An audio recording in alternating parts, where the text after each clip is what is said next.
What is up, lads? Welcome back to the Ladsfootyshow. I'm your host, Vio, here, my co-host. It's your boy, Hera. We got a very special guest today. We got my boy, Kiko Suarez, a long time coming on the channel, but he's finally here. What's up, bro? What's up, guys? I'm so excited to finally be on the Ladsfootyshow. My guys, it's nice seeing you guys. We have been on calls before in text, but Hera, nice to meet you officially on the line. And Viejo, we talked before on my channel, but now it's here. Ladsfootyshow. Let's get it, baby. Let's do it. Drop your handles. Where can people find you on Twitter, Instagram, TikTok? I'm Kiko Suarez on everywhere. And if I'm not there, it's because I don't know that it exists. So if you type Kiko Suarez somewhere, I'm going to be there. All you guys watching have to have seen his content, bro. It's here, there. This guy's always blowing up for some reason. But yeah, go check out Kiko Suarez. Links down below. Probably. I mean, you kind of blew up in the last year on Twitter. I think you were the first one to like formally give the news on Trent going to Madrid. I was the very first one. Because I remember everyone was still saying, oh, like, it's possible to do and they're still in conversation, blah, blah, blah, blah, blah. I usually, like, obviously I don't tell who told me this, but, like, I legitimately found out by the people that were looking at Trent signing the paperwork. They're like, hey, Kiko, it's signed. Like, he's coming to Madrid. And I'm like, how do you know this? I'm looking at him signing the paper. Like, he's good. I'm like, okay, cool. Like, I'm going to go ahead and say it. Because Kiko has I told you guys before. Somewhat. I always told you, when I see these people, the journalists, let's just call them that, saying like, oh, this is happening. When I was told that 3 months ago or 3 weeks ago, I'm like, you're just engagement farming. Like, you're not doing anything. So I just go ahead and just tell the news myself. So you guys can see Kiko's a Madrid fan. So me, for once on this channel, I could have some sort of support when it comes to Madrid. I don't have to be going up against anyone, so a breath of fresh air. So it's only right if we start off with the Madrid game. Madrid just lost against Man City at the Bernabeu 2-1. And I think it's an unlucky performance. Everyone expected Madrid to lose this game. I actually thought because of that we could have actually pulled off a win, but I think we gave them 2 easy goals. We missed a lot of chances in the second half, and I mean that's been the summary of our last month. No Mbappe, no party. I mean, it was pretty. Everyone, I think, predicted Man City to at least get the best of Real Madrid today. Myself, indeed. Thank you for that Man City money line that hit. So, Kiko, what are your thoughts on this game, man? I mean, honestly, I'm with Viejo. Like, we all thought Madrid fans thought we were going to lose regardless. We thought we were on the back foot. We could have given the surprise by every means. Like, I thought on the first half we were more dominating. Obviously, the 2 goals, they come from lapse of mentality or lapse of mentality. Yeah, just lapse of the moment because Courtois doesn't get the save, falls the rebound to Riley, and then the penalty is just Rodrigo doing a silly mistake, which is just proving that Haaland is just very dominant when it comes down to out-muscling him, and he had to take him down. And that's really the story of the game because the second half was pretty much of the same. Courtois coming back in the game with all the amazing saves that he usually does. And then we couldn't capitalize. Even Endrick, if anything, I'm happy because we saw, hey, if we play like this every game, yes, we might lose, but at least we don't lose on a embarrassing result. Like, we at least go out with our chest high, and we could have tied it. Like, Endrick had the chance, which, by the way, I don't know if we're going to touch on this. Endrick has to play more. In the few minutes that he played, I'm like, oh, yeah, like, he looks like a good player just to be on the rotation rather than send him on loan to Lyon, if that does happen. Yeah, I think he has good eye for goal. Yeah, he had a close chance with his header. I actually thought when he got subbed in, I thought the game was over. I was like, yeah, this kid's not going to really bring much, but he actually did bring something. But what do you think is Madrid's biggest problem right now, obviously, besides the injuries? Do you think Xabi Alonso is at fault? Do you think some players' drop of level is at fault? What do you think it is? I would say there's sometimes, like, if you look at it at an emotional side, the real kicker is going to be the fact that, hey, they don't seem like they're pressing that much or they're not running that much or anything like that. But I do really think that Xabi Alonso's tactics of just being patient and waiting for the moment to get the ball back and not losing the structure like we usually would do with Ancelotti. But one thing that I would say that I will give the same grace that I gave Ancelotti last season, I will give to Xabi Alonso this season. Our defense was at 60% off. We didn't have none of our starting right backs. Valverde had to be off the midfield. Then, yes, Rudiger's amazing. Asensio, he's our 4th center back in the rotation, but our 2 main center backs, Hausen and Militao, are not there. Valverde having to play a right back means someone in the midfield has to play for him, and Camavinga wasn't there. So we have Tchouaméni, Ceballos, and Jude, which is great. They actually play really well. But I think the very detriment in the big picture, which we saw against Athletic Club, was, hey, when that midfield, when those four in the diamond are available and they play, nobody really can do anything to us. But that's the thing. We haven't had the chance to see those four play consistently. We've only seen it one time. Yeah, I think we can never consistently have the same lineup for 3 games. I mean, the center backs today. And I think it's dropped of form, too. Like, Rudiger, I like Rudiger a lot. But this dude, I have no, like... I don't trust him in big moments no more. Like, for example, the penalty today, that's just straight up, like, clumsiness. I would hardly ever see him do that in previous seasons. Same with Carrera. Started off the season very good. Bro, in the second half, he was getting mixed, outdone by Savinho and the other players that were coming on as well. He was actually at fault. He was actually at fault for the... I think Rudiger almost conceded a penalty. That was a foul outside the box. That was all Carrera. I know which one you're talking about. Yeah. He just stood there, bro. I'm like, what is going on? Well, it's 2 wins in the last 8 games for Madrid. Yeah, no, it's... something that we're not used to seeing, especially how Xabi Alonso began the season, how they were picking up momentum, going into Mbappe cooking, this and that. But 2 wins in 8 games is honestly pretty shocking. But what I don't understand is we always have a center back depth problem, like damn near every year for like the last 5 years, and we don't address it. Like, yes, we bought Dean Housen in the summer, but that still wasn't enough to like cover anything, bro. Our center backs are injury prone as hell. Rudiger gets injured every other game. Militao is probably out for damn near the entire season again. Alaba, I don't know why he's still at the club. This guy's injured damn near every game. Yeah.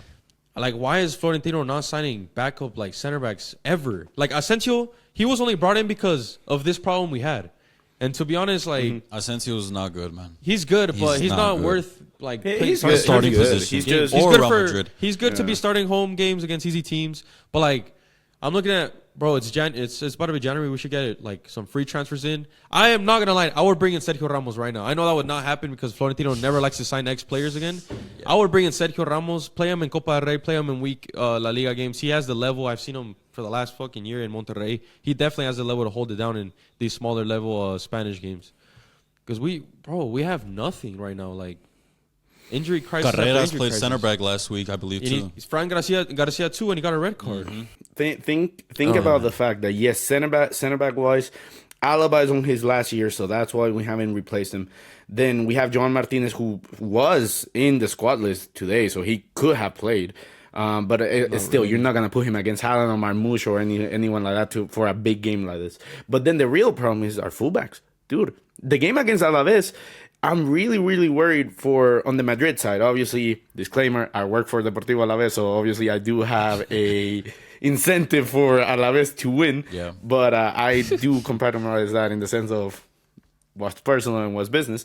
But I do really think that Alaves, after seeing them all season, and the fact that Madrid comes in the position that they're coming, with no fullbacks whatsoever, no Trent, no Carvajal, no Fran Garcia, no Ferland Mendy, no Carreras, it's gonna be such a makeshift lineup that I could easily see Alaves pull a result, and then after that, I think that's the real one that Xabi Alonso will be in danger for. Yeah, I mean Alaves. Even when we had Ronaldo, Alaves' stadium has always been tough to get 3 points in. So with this Madrid team, the way it's looking, I want to be drop points again.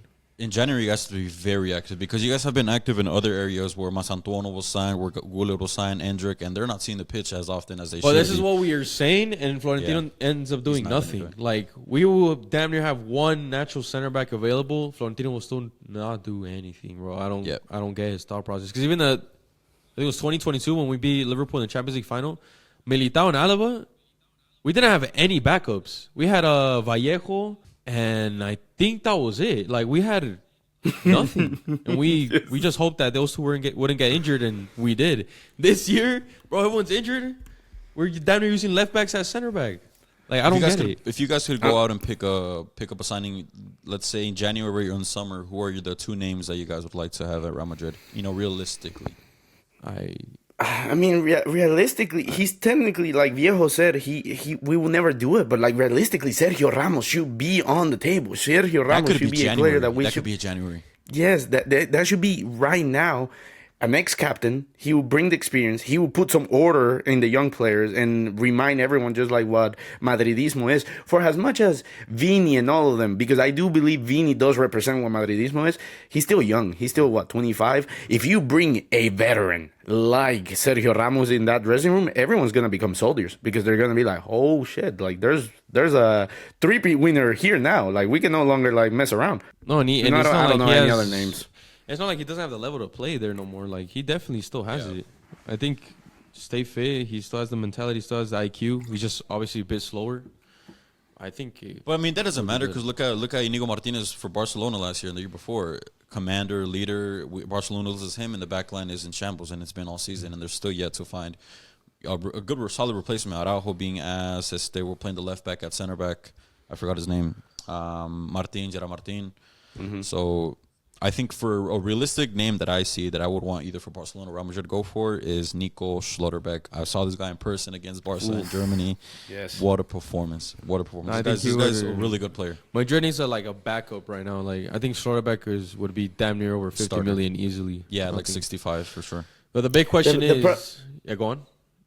I was going to say the problem, Viejo, is just when Real Madrid comes knocking, oh, you want him? Well, the price is this. It's not even a, oh, I don't know how to pronounce the guy's name. I know who you're talking about, the German one. But even if he wasn't 50, we come knocking for him, they're going to be like, oh, well, you're paying 50. We could go for any player in La Liga for that matter. And everyone will be like, oh, well, you're paying the premium because you're Real Madrid. Like, we know you have the money, so you're going to go for it. Yeah. No, I think the big question is, are Madrid in danger of going trophyless back-to-back? Man, oh man. I know we won the Intercontinental Cup last year, but I don't count it. Nah, I don't count. That don't count. We won 2 trophies last season, if you want to be very semantic. But, like, this season, we don't even have that excuse. Like, this could be a true to its name trophyless season. Are we in danger? Yes, of course. Like, the thing about Real Madrid, which I find it crazy because I was talking to some of the people at Alaves, it's just like, Kiko, like, you do understand that, like, you guys are talking about Xabi Alonso getting sacked, and you're second in the league and comfortably going to make it to the next round of the Champions League. Like, your guys' standards are so high that, like, it doesn't make sense for literally the rest of the world. In all honesty, I don't see us go trophyless just because of the reason that I think we're going to win the Super Cup. But that's about it. Like, everything else, I do have a big doubt that in the full season, La Liga is looking very, very tough with the amount of injuries we have. Then the Champions League, I'm going to give you props, Viejo, just because it's your freaking team. I think Arsenal does have a chance. And then Copa del Rey is our boogeyman. So we never know. I think the Super Cup is the main one that can save us. But as of right now... Champions League. I think Champions League is the one that you guys will not have a chance. And no I say this because when Real Madrid, or based off what I've seen, when Real Madrid play against a big team, like an elite opponent, someone that they fear that could beat them, the lack of dominating the possession and creating chances is going to affect them because you can't really sit and be patient, which Xabi Alonso doing this now, and expect to win in the counterattack way and method. I think it won't be good enough. They tried it against Arsenal. Once you have a really good defensive team that you're up against, it's really not going to crack. So with that being said, I think against a big team, Real Madrid won't be able to get the best out of him in the Champions League. Yeah, I think Champions League there's no way. Like, and I have faith in Madrid every year. Yeah, because of the aura we have in the competition. This year, no chance at all. Even if we are fully fit, I mean, we lost to Liverpool this year, bro. Liverpool fucking sucks. Honestly, Liverpool are trash. We just lost to Man City. I think that's Guardiola's first win at the Bernabeu with Man City. I'm pretty sure. And then if we play against Arsenal, I think worse would happen than what we did last year. And then who else? Bayern Munich. I see them beating us too. I think you guys beat Bayern. No, I don't. I'm not convinced of Bayern. I don't know what it is. Madrid doesn't have a set play style this season. I don't know what we play for. You know what it is. You know what it is, and it's gonna sound very, very bad on Xabi Alonso's side, but it's because they have figured out that, like, hey, the way that you kill us, which is gonna be kind of repetitive because it was the same thing with Ancelotti and the same thing with Mourinho all the way back when, that if you gave us the ball and the other team just sat very comfortably, like Hera said, the big teams usually have big defenders that they say, like, hey, you're not going to break us down. The problem with Madrid is we can beat you on the counter. If anything, we're comfortable giving the ball away. we don't feel comfortable with the ball, and we could see it today. We couldn't break down Manchester City. In the second Manchester City had the ball, we were running like headless chickens, running around, freaking chasing Haaland, making sure that the lines weren't broken. Thankfully, he was offside in the one time he broke the line. Yeah. But then after that, every game, like say Celta sat so back, there was no place to run. They couldn't do anything. Meanwhile, Athletic is the only club in the past, what do you say, Hera? The past eight games we haven't won? Okay, I think Athletic is the only one that had the quote-unquote balls to play against us. And guess what? They're the only team that we actually bowled out against. They got cooked in the first 15 minutes. Yeah. Yeah, so imagine. So if every team played like Athletic, trying to go 1v1 with us, then we could show out. But this is the problem. Managers, and again, this is why I say it sounds like a detriment to Xabi Alonso. Yep. All the clubs are gonna be like, all we have to do is sit back, wait, and they're gonna do the mistakes, the simple mistakes of giving us room, and we're gonna have a chance of either a clear chance, a foul, a corner, because we're abysmal in set pieces too. So they just have to patiently wait. That's the thing too. We don't exploit or maximize every potential we have on the field. Like you just said, set pieces, bro. Arsenal, yeah, we gotta say how it is. Yeah. They're the best team in Europe right now. They have the best record in both leagues or whatever combined, Champions League and Prem. As much as people hate on the team, they're the best set piece team in the world. That's why they're getting so many wins. Madrid, bro, we'd have no poor. Set piece. Like we can't score free kicks, we can't score off corners, and that's a huge part of the game, bro. We don't scrape wins off of set pieces. As boring as it is, 3 points are 3 points, and we can't do that. Mm-hmm. But if we go into La Liga, I think Real Madrid still have a really good shot. I was about to get it's only 4 points. It's only 4 points, and we can all expect Barcelona to crash. We see every year. And La Liga is up and down all year. It's up and down every time. I was about to say, I mean, a few weeks ago, we had just beat Barca, and we were like, 4 points clear? Mm-hmm. Now it's the opposite. Like, that league's always and that happened last year as well. I think La Liga, Madrid still got it.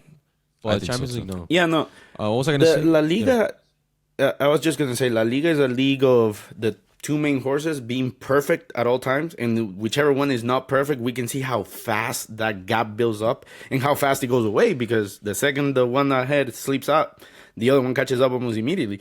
But the rest of the league, they compete between each other to see who can steal the most points from Real Madrid and Barcelona, which is crazy. Yeah. Last topic about Madrid, a pretty big one. Do you think? Fuck, man, this might be a little intense here. Do you think Vinicius Junior's I was gonna say don't fucking dare. Do you think Vinicius Junior's time at Real Madrid is coming to an end? No. Never? No. The only time it will come to an end is, I think he's too vocal and he's like a Neymar type player that we will know from himself, from his entourage, that he wants to leave. Because right now, I'm assuming you're going to talk about the contract. The only thing that is bad in the sense is the contract situation. And he's not even asking that much money. He's asking the total of the base that Mbappe is making. Mbappe is making 70 million, but his base is 30 million. Vinicius just wants to be the second highest paid in the whole team. Yeah. Which right now is Alaba.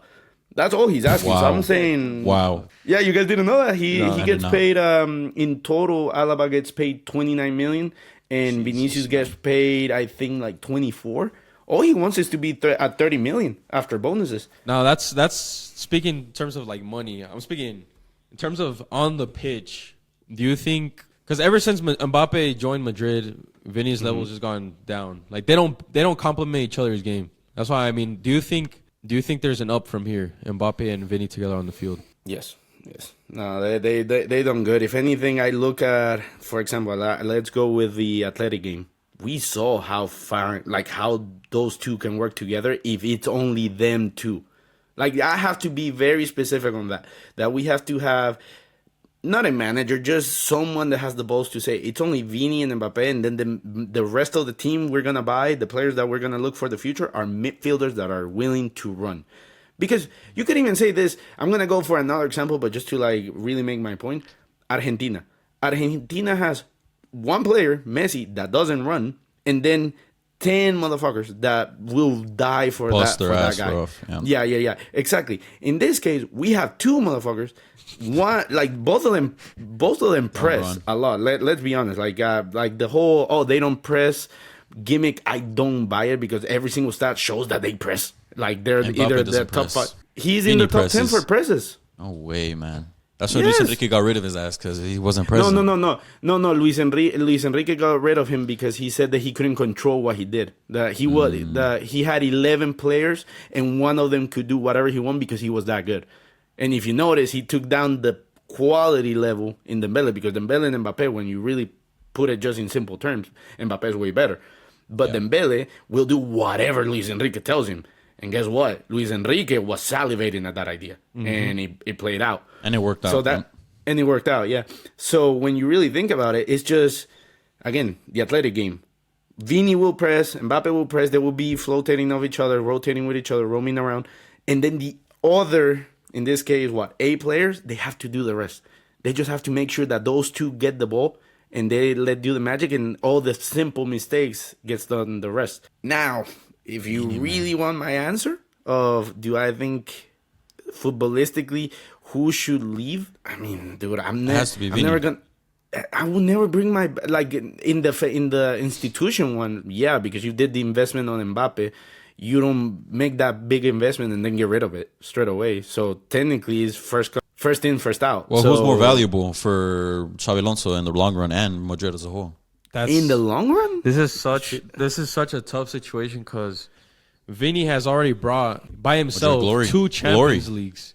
Now, it was inevitable we're going to bring in Mbappe because he's the face of the sport, and his story was to always end up at Madrid. Now, yes, Vini can't leave because that would just be so disrespectful to him after everything he's done for the club, and he doesn't want to leave. Like, this is his club. He feels it in his soul or whatever.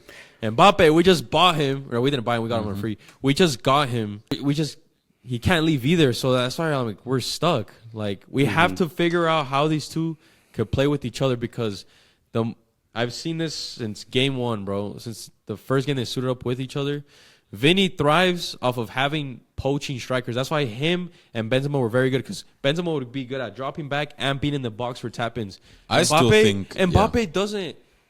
Let's be honest. Mbappe's not a number 9. He's not a natural 9. This guy loves to be on the ball. He likes to take players on. He's very good being on his own. That's why I'm like, yeah, Vini with flair on the wing, but he's also very good at getting assists. But no one's ever in the middle of the box because Mbappe's like, I don't know why there hasn't been why no one has told Vini to play on the right. He can go get a striker. No, he can't. He can. It's Vini. No. No, he can't. No, he never will. Yeah, he did today. Because Vini created chances. He thrives off of cutting in and finishing. Vini's never been one to just run down the flank and fucking... Nah, never. This is the first time I have you two here and not Kicks, but that's whatever. You can show him this clip. Vinicius will never be as good, or he'll never get 40 GA again. I remember that fucking video. And he did it like 3 more years. He did it 3 years in a row, and every single year I stitched that video with the new season because I was like, I can't believe he turned out to be. That's what I mean about this, bro. They were all going against me. I was like, bro, that's just not. That's impossible. Like, he's gonna do it again. He did it again. No one wanted to believe it. Okay. So we can like still in that same flow. I was gonna say, yo, and I wanted to bring this up, but like we were talking about more of the fluidity and everything. Yeah. For me, Vinicius hasn't gone down in level. His level did this. He went in a straight line, had the Ballon d'Or FIFA the best season, and then he went down. He went down. In terms of stats, he went down massively, Kiko. But if you actually watch the games, he plays exactly the same. It's just the way I'm telling you. No, I think his decision making. He doesn't have people to feed in the box because we don't have a number. Well, just to be safe, Hera, when you say that he went down, do you mean that he went down because the output is not the same, or because what's different? Because I want to hear from someone that's from the outside. After Vini lost the Ballon d'Or run after against Rodrigo, against Rodri, I think it took a huge toll on him mentally. I think he tried to outdo what he initially had done to actually win it, and then his decision making last season was he didn't look like the same player. But this year we saw a little bit of glimpses of it. The main thing I don't like about him, the only thing I don't like about him, because I fucking love Vinicius Jr. is he just needs to stop talking. But actually, he's done a good job on that. He hasn't really done it over a month. To be honest, He hasn't done it this whole season. He hasn't got carded for mouthing up the referee that one the whole game, season. Xabi Alonso subbed him out and he was going on a fucking tantrum on the bench. I didn't like that. Yeah, but that one game was the Barcelona game, and he was our best player that whole game. Yeah. No, I think I mean, the level's still there. It's just like I'm telling you, his style of play doesn't benefit Mbappe, and nor does Mbappe's style of play benefit him. You know what's the craziest thing? And I was talking to some other guys, some other friends, and I remember telling, because he asked me just like, will you sell Vini or Mbappe if you had to right now? I'm like, dude, I'm selling Mbappe 9 times out of 10 unless Vinicius is injured, but not because Mbappe is bad. It's because, dude, we have a proven record with Vinicius. We have succeeded with him. Yes, Mbappe is arguably the best player in the world. Mbappe is probably the face of the sport, and he scores goals for fun. But guess what? I'm not gonna change my reliable Ferrari for a new Porsche if the Porsche, yes, it might be faster, but it's costing me the maintenance of everything. When the other car was winning me races. Yeah. That's what I mean. That's a good explanation. I don't know shit about cars, but I hope that's a good comparison. comparison. But that's a good way to put it, because if it ain't broke, do not fix it. But we unfortunately try to fix it, thinking it's going to elevate us to a whole other level. But in reality, it declined us, because there's no way. I don't see this team winning the Champions League with Mbappe anytime soon, unless something changes, man. But what changes? I don't know. That's the thing. We can't even get another striker because Mbappe is a striker, but he isn't a striker. And then on the right side, he still has 30 goals. Yes, but this is the thing, and this is the main example that I like to use. Haaland is the best striker in the world because he plays like a striker. Mbappe is the only one that competes with him in the goal scoring level because he's that good. Bro, could you imagine Vini with Haaland? That is broken, bro. That would be stupidly broken. I would love to see that. But we see what City's doing with players like Doku and Savinho, no disrespect, but like comparing Vini and Doku, it's like, come on. Vini clears. But like let's say you put Vini in this Manchester City where Doku's thriving. Yeah. Now you put Vini, because this is the thing, and I was gonna disagree with you, viejo, that Vinicius maybe on the right wouldn't be the same impact, but Vinicius Junior's game is, hey, take my man, get to the baseline, cross it in, and somebody better be there. He does that every game. That's why with Benzema, this dude had like double digits goals and assists in all competitions. Mm-hmm. Like he didn't even have to look up, bro. He knew Benzema was gonna be there. But now, and you know what's the craziest thing? Last season or 2 seasons ago when we won the Champions League, we didn't have Benzema. We had Joselu, and he was playing with Rodrigo off the bench. And what worked? Hey, Jude, you're a physical man. You know how to crash the box. Do you want to be like a false forward? Every time that we have the ball, just go into the box. And guess what? It worked. And what else? Why? And who else dropped in form now that Mbappe joined? Jude Bellingham too. Dude. Shit. Like I'm telling you, Mbappe, he has so many goals. Brilliant footballer, world class. But like I keep saying, and I never get tired of saying it, he made Madrid worse. I'll die on that hill. Yeah, it's just I think when people hear that sentence or that sentiment, they just say like, oh, like how you can be ungrateful. It's not the fact that like he's not doing good, because he's amazing. It's just like Luis Enrique said, it's better to have 6 players scoring 20 goals consistently than just one doing 60, because that means they're all at the same level. It's not that you don't want the guy scoring 60. If anything, the 2012 Real Madrid showed us that like, hey, you can have multiple players with 30, 40, 50 goals. It's just, if the one guy is going to do everything, you need the rest to be accommodating to that same level, not dropping off because of their feeding the one guy or depending on the one guy in this case. Yeah. Now let's move on to Barca. We're going to talk about Barca and Arsenal, because we got 2 Arsenal fans here and an Arsenal hater. Even though he says he only hates the fans. No, you hate Arsenal. Wait. No, I don't hate Arsenal as a club. But you're an Arsenal fan? Yeah, bro, I support Arsenal. Oh, okay. I'm happy. Okay, let's get it. Let's do it. Well, let's go Arsenal then. You want to go Arsenal already? Arsenal, yeah. 3-0 win in Brujas. Kiko, are you finally? You guys are you finally going to concede? Are you finally going to concede that Arsenal might win either the Champions League or the Premier League this year. I mean, I've been giving you guys grace this season, this whole season, by the way, because I do see you guys solid. I did predict that you guys are probably going to be second in the Premier League, but that was at the beginning of the season, basing it off of last season. I didn't think your defense could improve the way that it did. I didn't think you could improve your set pieces the way that it did. And I always mispronounce his name. Is it Eze or Easy? Eze. Eze? Yeah. He's looking like the signing of the season. I'm not even going to lie. You think he's so? Playing the few games. Every time he plays, he amazes me. I don't know who else signed this season that could already take that crown of him. Madueke? Ooh, I want to have that. I'm not going to lie. I think I've liked Madueke more than Eze. No joke. When he plays, Madueke gets stuff done. That's the thing. Bro, Madueke he's a Hey, baller. hey, I'm gonna let you guys have your thing because you guys know Arsenal more than I do. Same thing with like who's the Ballon d'Or favorite from Arsenal. I asked that question and people were saying like it's probably Declan Rice right now. And I'm like, okay, you guys say whatever you want, but because it's your team. But I will say, like clockwork, and this is the one thing I always get killed on, but it's the truth. December and early January is the time of the year or the season that I find out if Arsenal is gonna get over the hump.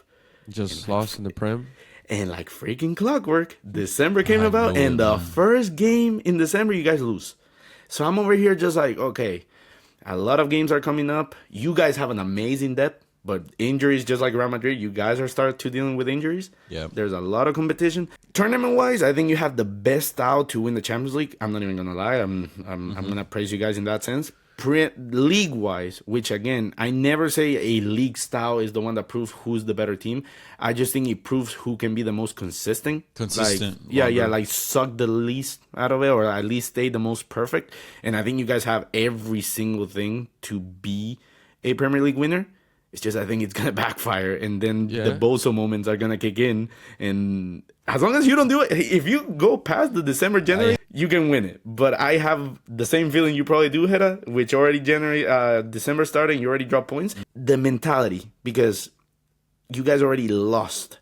That taste is already there. That doubt starts increasing there. The players start doubting themselves. They start like doing the results. Let's say you get a random draw somewhere there. You start saying like, damn, like we lost and now we draw. We need this win. We're going to have to force it. And then you drop points because you're trying to force the win. And it's just downhill from there. It's the typical Arsenal tied thing. Sunderland, tied Chelsea, lost to Villa. And then now I'm starting to doubt. And now I'm starting to worry because Man City's going crazy. And at this rate, Man City... Oh my God, man! No, I'm not. I'm actually not worried. Terrified. I'm actually not worried for the Prem. I believe Arsenal can very much likely choke because I mean, Man City's not no insane powerhouse either. These dudes were about to draw leads the other day. Oh, they lost to Leverkusen last week too. These guys been dropping points too. Like we have injuries, but that's not an excuse no more. We have the depth. This month, we're going to get Havertz back. We just got Gabriel Jesus back, his first game back since... Gyökeres is back as well. Yeah, Jesus got something today. Very good to see. Gyökeres is back. And then obviously we have damn near all of our center backs out. They're going to be back soon. I just think we got to hold out in these easy wins coming soon. I think our next home game is against Wolves. We win that and get some players back, and we can start going up again. It will be the most Arsenal thing to do to lose against Wolves, though. Yeah. But I'll tell you this. Obviously, I want... This is the year to win the Prem. And if there's a circumstance where I'm happy that we don't win the Prem, it's only if we win the Champions League. And I think we're the number one candidate for the Champions League. Because for that, yes. Like I was telling you before we started, the Champions League is so open. That's why we look so much better in the Champions League this year. And that's reason Martinelli has 5 goals, 5 straight games with a goal. Because he plays open defenses. In the Prem, he plays... Defenses are parking the bus. Very hard for him to get in behind. If you look at all the goals, open and scoring. All the goals are open goals. That's very true. That's right. And also, like Kiko said, the way we play benefits us in the long run for the Champions League because over 2 legs, you're not scoring 3 goals on Arsenal. Nope. I mean, we've only conceded once, right, against Bayern. That's it. Yeah. And then realistically, which Champions League team gives Arsenal? I was gonna ask you this question. If you were to be in any situation, let's say quarterfinals, and let's even give you the grace that there's no injuries whatsoever on both teams. So keeping that in mind before you pick the other team, which team will give you the most trouble? Man City. I'd probably say Man City. Madrid, Arsenal would beat them again like last year. Bayern, we already beat them. Barca, I think their Arsenal's backline beating is terrible. Barca. Yeah. And Yeah. PSG is not the same PSG as last year. For some reason, and hear me out, and you guys, because I do watch Serie A, but I know you, Hera, you do watch it just because I think you support Inter as well, or Milan. Oh, fuck, man. Serie A is such a snooze fest recently. Yeah, no, I know, but like realistically speaking, don't you? For some reason, I feel Inter could give Arsenal. Yeah, a Not lot not of because trouble. they're a better team. It's just of the style The they unit. play.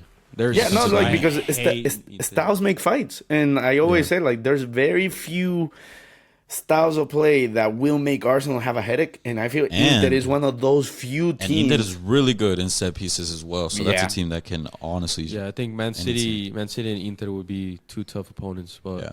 as right now, Arsenal lifts their first Champions League ever, whether the haters want to hear it or not. Or not. Yeah. Hey, you know, I'm the like freaking the one that doesn't want it to happen because I'm probably gonna have to deactivate for a whole month when you No, guys I win mean it. I know it because- too. I'm gonna be annoying as fuck, and so will every other Arsenal fan. And I'll gladly say it. Like, no, and I will gladly say it too. I'll take my L and everything. It's just if the Rodrigo thing already pissed me off enough that I don't share my inside sources, I can only imagine the barricade of abuse I will get if you guys win the Champions League. Rodrigo to Arsenal could still happen or no? Fuck it, I'll give you guys an exclusive.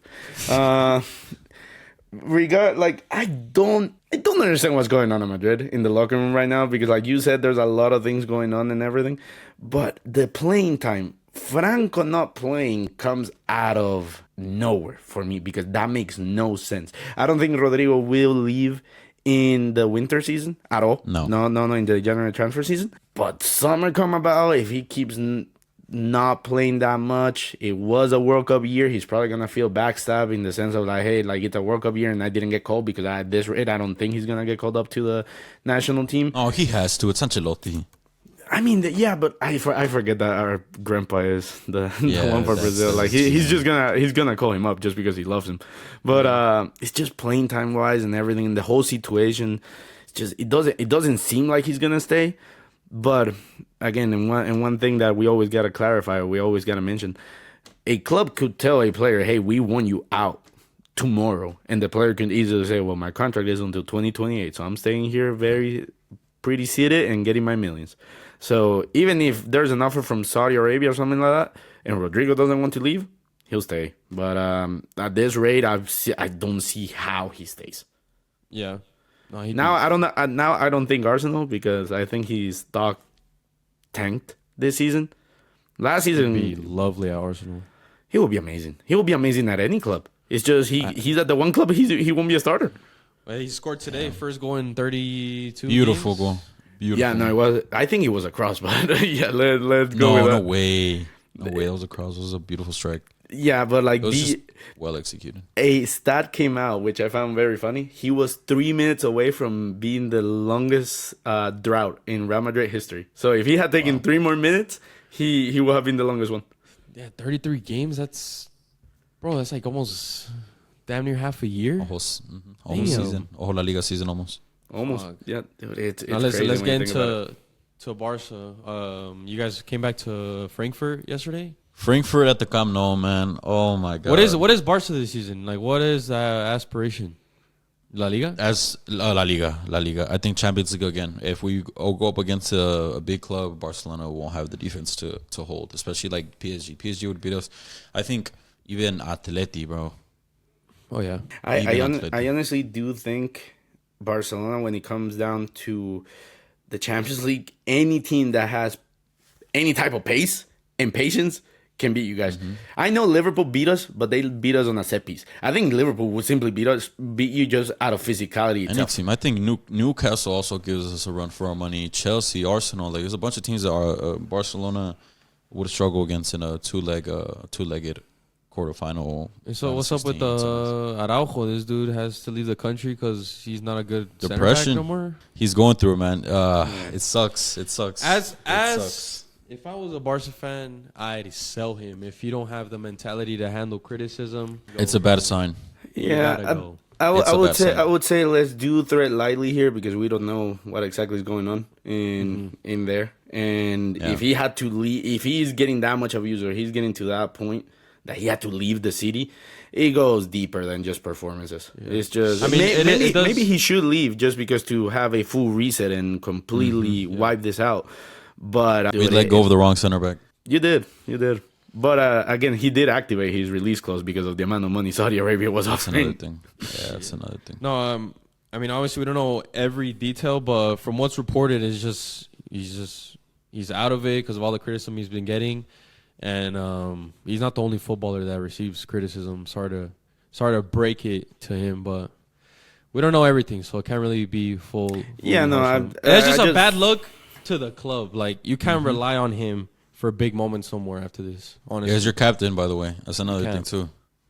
And one thing, Hera, just to be safe, because you are the Barcelona fan here, when it comes down to Araujo, is it realistically true that every single bad moment or bad elimination for Barcelona the past like 5 years, he has been involved in like the eliminating goal or like in the He's result? on the front cover of everything, that's correlated to Barcelona's fraudulent moments. It's Araujo. It goes all the way back. Like Barcola was insanely terrible. What it is terrible. It's just his decision making in the moments. You have to in be the big very moments, bad man. if the opposing coach is targeting you. Luis Enrique made his game plan on Araujo, and it worked. Yeah, they get him slipping, and it's too common. It's too common. So I don't get it. What was I gonna say? So this weekend, Alaves and Real Madrid. Since you work, I'm gonna need Kiko's prediction because he works for Alaves. What is your score prediction? So I'm gonna be very politically correct here, just because I do work for them and I do have that sentiment. But With that being said, 4-0 Alaves. No. I know it's gonna sound just like he's too corporate or whatever. I do really feel like Real Madrid is gonna drop points. I do feel it. I feel like I don't think it's gonna be a win. I think it's gonna be a draw, just because of the fact that when it comes down to defense, Mendizorroza is one of the best stadiums when it comes down, or Alaves at Mendizorroza is one of the best defensive teams in the whole country, in the whole league. Hey, beat Sociedad 1-0. Yeah, exactly. Dude, all our games that I've seen here, I've seen more than two goals once, which was against Elche like 3 weeks ago or something like that. Every other game is a freaking, what's the word? Cagey game, 1-0 win, penalty, and if we lose, it's by 1 goal. So, yes, Real Madrid is amazing. Real Madrid is the Galacticos, the team here in Spain. But this is the problem. This is a Real Madrid that is injured. That's why I wanted to send that message through. It's just we have no fullbacks. Our midfield is going to be hurt. Our attack, Mbappe is probably not going to be at 100%. He's probably going to be at like 80, 90%, maybe, which still a dangerous Mbappe regardless. But if Alaves, let's say, plays a very, very park the bus, a very, very low block, and then Madrid cannot break it out, and for some God knows one reason, Juicy, which he used to play for Real Madrid for the academy, he went to the FIFA Club World Cup, he goes on the wing on a fast break, puts it to Denis Suarez or Aleña, and Lucas Boyes by himself up front. Dude, I could see Real Madrid conceding. Easily. Yeah. Just that one chance, just like it happened today. They have good players. You just mentioned 2 ballers. Aleña and you just Barca reject. Yeah. Barca reject. I mean, I knew I was pulling the Madrid names and the Barca names together. Also, there's Antonio Blanco. Our captain is Antonio Blanco, which yeah. And you know who we have on the bench, Viejo? Because I don't know if you keep track of it. We have Mariano Diaz. Oh no way. Yes, he's here. I think with all that being said, then I'm gonna go 4-0 Madrid. No, which is fine, yeah. No, honestly, I think Madrid can't afford to drop points again, so they're gonna win. And I know damn near half the team is injured, but that's gonna force us to go for goals because our main source of defense this weekend is gonna be scoring goals because we don't have defense. Correct. That's gonna be it's gonna be like a over 2 goals. Has to be over 3 maybe. It has to. It has to do like freaking. I think If 2-1 anything, what Hera says is probably the most likely outcome. Just some 2-1, very close game. I don't know who's gonna score the goals or when the goals are gonna be scored. But I'm telling you, they're not. It's not gonna be an easy game for any. Bro, they side. have to win. If Barca plays Osasuna at home, that'll be a 7-point lead heading into the end of the year. They have to win. Yeah. For some reason, I think Osasuna can take points away from Barcelona. Yeah, La Liga is so inconsistent. Like, I don't know what it is. Is this the last weekend before the Christmas break? No, I think there's one more actually. No, there's one more. There's the Madrid Sevilla on the 20th. In Bernabeu? Yeah, There's yeah. a Copa I might Break. actually get tickets for that one just because Dude, it's you the gotta last go game to of that the game. year. Bro, Yeah. I don't even trust us to be Sevilla either. Like, Almeida's going to... Almeida masterclass him coming. Almeida. Dude, you want to hear something crazy? Because I'll tell you guys from the inside of a club. We were watching the draw for the Copa del Rey, and this was my first time like living that up from the inside. Because when I worked for La Liga, we didn't care. We were just watching the team we support. So like, I was looking for who's gonna play Real Madrid. Now I was like, okay, like please get us a second division team. All the second division teams went out, and there was only 2 balls for the first division. And we're like, there's no way Alaves got that unlucky that we get the 1 division team. And we were really just stuck on the screen waiting to see which ball came up first, because that's how you decide who plays at home. So when the Alaves came up, bro, the whole office just erupted because we're like, holy shit, we at least get the home advantage. Yeah. Wait, who are you guys going up against? Sevilla. That's why I mentioned it, because it is Sevilla. Ooh, Yeah. Nice. Alexis Sanchez, Almeida. That's going to be a good one. Yeah, no, that was actually my first game that I got accredited, that I was on the pitch side and everything. And they told me, hey, Kiko, here's your thing, blah, blah, blah. I got to see Alexis Sanchez, like, 2 feet away from me. And Emiliano Vargas was, like, warming up and everything. I was just standing there, and I was like, hola. like I don't know what I can do. Alexis Sanchez, the Arsenal goal. It's Kiko Suarez. Thank you for joining us on this episode today. Like I said in the beginning, make sure to follow him. Links down below to all of his socials. Any last comments? It was a good time, my man. It was an amazing time. Thank you for having me. And hasta el final vamos real. Until we're not there, we're not there. We're going to go for everything.